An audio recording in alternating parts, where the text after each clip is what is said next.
good evening, good night. So I am going to show you how to play around with, here, give me 1 second. Toggle proxy is taking that off. And then I'm gonna actually take one more thing off right here, taking off my rulers.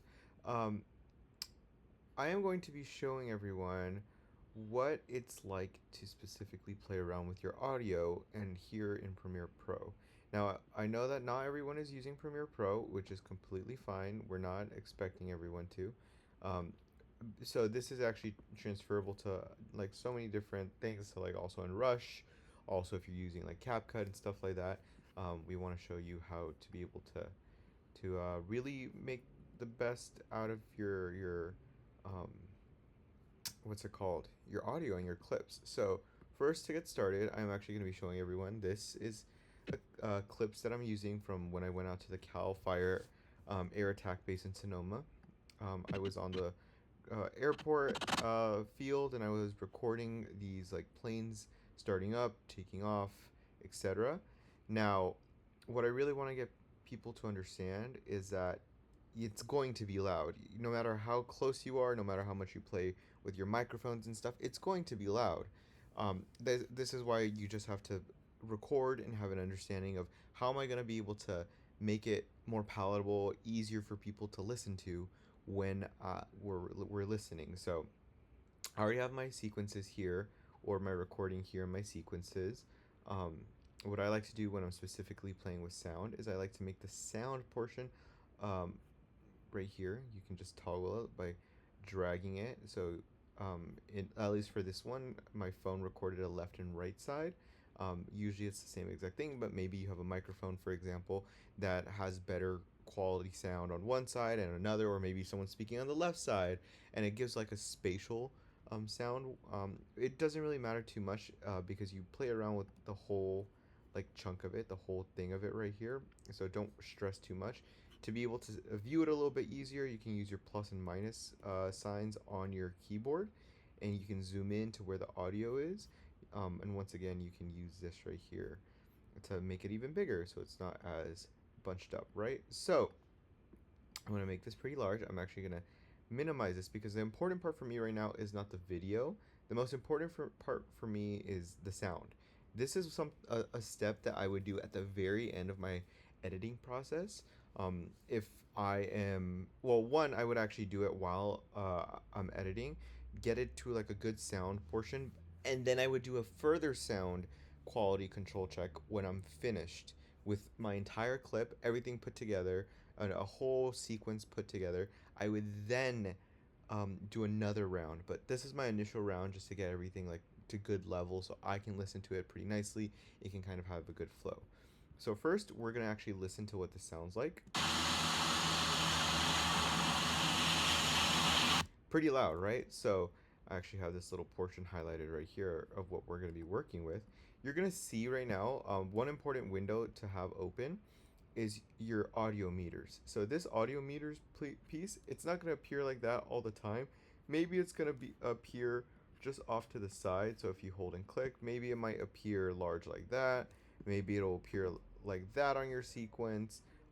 I like to have it right here. So hold on your mouse, and you can drag it. It'll make giant like boxes, so it's a little annoying. I just drag my stuff over. I clean up my workspace. So there's the video right there. This is the project files right there.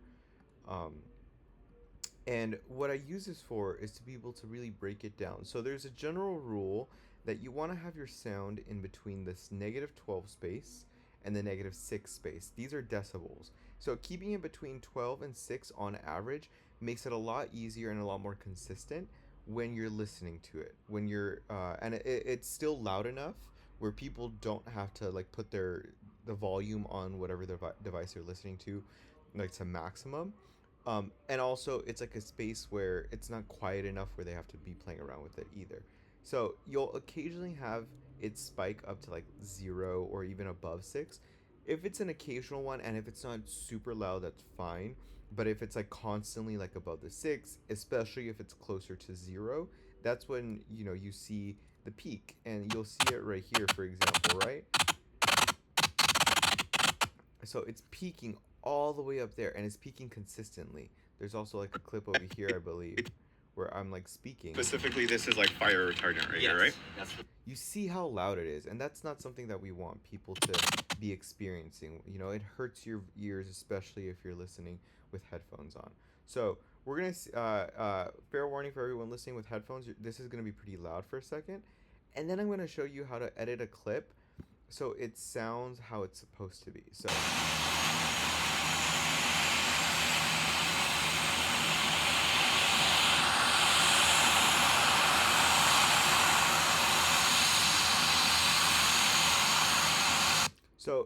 during that clip, you could see, and you can also see it right here with the increase in the sound waves.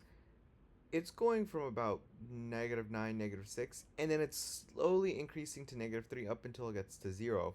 That's something that we don't want to happen. We want it to be, if it's going from a quieter space, like maybe around -15, -12, and peaking maximum on average -6. Maybe it goes up slightly if like there's something very unique about it, but we want to keep it right here. So what you're actually going to do is you're going to go to the audio clip. So this is the continuation of it.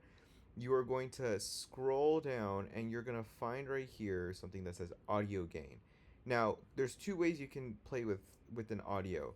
You can either click on like the clip, come here with the essential sound. There's a loudness button, so this is like clip volume. So you see how like playing with clip volume, okay, I'm going to increase the volume by like 10 decibels. I'm going to decrease it by like 6 decibels. I'm going to increase it by 6 decibels. So like that's one way to play around with it. However, you want to have a more consistent sound throughout, which is why you come to something called the audio gain. Now it's slightly different than volume because it's playing with the decibel sound rather than like volume sound, like safe margins. I can't go into the technical parts of it too much, but um, I'll show you right now. So right now, I already adjusted this clip, so I'm actually going to set it to what its original sound wave was. So you can already see right here. Let's zoom in a little bit. You can see in this zoomed up form of like all the sound waves, it's pretty loud. Like it's pretty high up. It's almost reaching like the maximum up here. And when we come through here, we can tell, oh gosh, like I'm witnessing it's above the 6 most for all of this clip. So what I'm actually going to do right here, I'm going to scroll through, go back to audio gain. I'm going to decrease it. So when you play around with the gain, you either put a plus sign or you put in a minus sign. So for a minus sign, that's to bring down the volume, a plus sign to bring it up. So I want to bring it down by about 6 decibels. There we go. So now as we listen to it, so let's take a quick listen. This is going to go from the first clip that we listened to, which was loud, and you're going to hear the difference. We'll do it a little bit longer right here. So ready?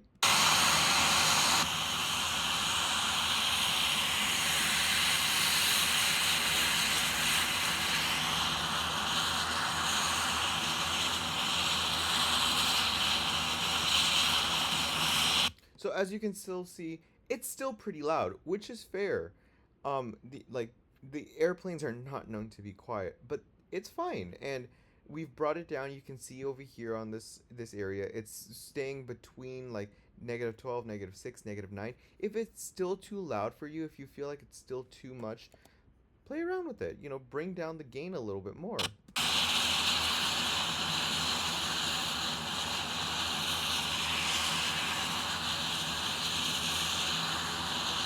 So you want it to stay between that -12 and -6 in as a general, but if it's loud, you're welcome to bring it down a little bit more.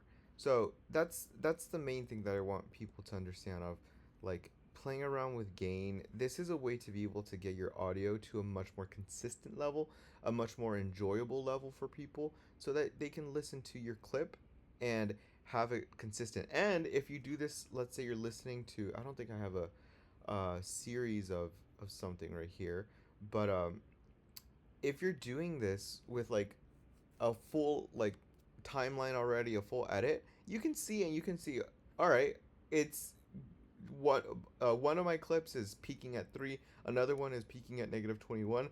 That's a way for you to be like, all right, how can I play around to keep the audio level the same throughout? I hope that helps. I'm going to upload another clip soon about how to synchronize your audio.